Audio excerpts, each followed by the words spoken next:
पढ़ी तर्जमान शफ़क़त अली ख़ान चयो आहे त अफ़गानिस्तान में दहशतगर्दनि जा महफ़ूज़ थाक आहिनि। भारत दहशतगर्दनि जी मदद करे रहियो आहे। पढ़ी तर्जमान जो चवणु हो त बलूचिस्तान में दहशतगर्दी में भारत जो मुलविस हुअणु वाज़िह आहे। अजीत डोवल जो बयान भारतीय अवाम खे धोखो ॾियणु बराबरि आहे। पढ़ी तर्जमान जो चवणु आहे त क्रॉस बॉर्डर दहशतगर्दी अफ़गानिस्तान सां सहकार में वधीक रंडक आहे। अवां खे आगाह करे रहिया आहियूं इन ख़बर जे हवाले सां त पढ़ी तर्जमान शफ़क़त अली ख़ान चयो आहे त अफ़गानिस्तान में दहशतगर्दनि जा महफ़ूज़ थाक आहिनि।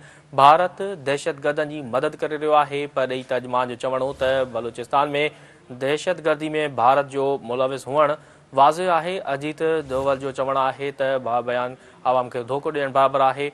पढ़ी तर्जमान जो चवणु हो त क्रॉस बॉर्डर दहशतगर्दी अफ़गानिस्तान सां सहकार में वॾी रंडक आहे।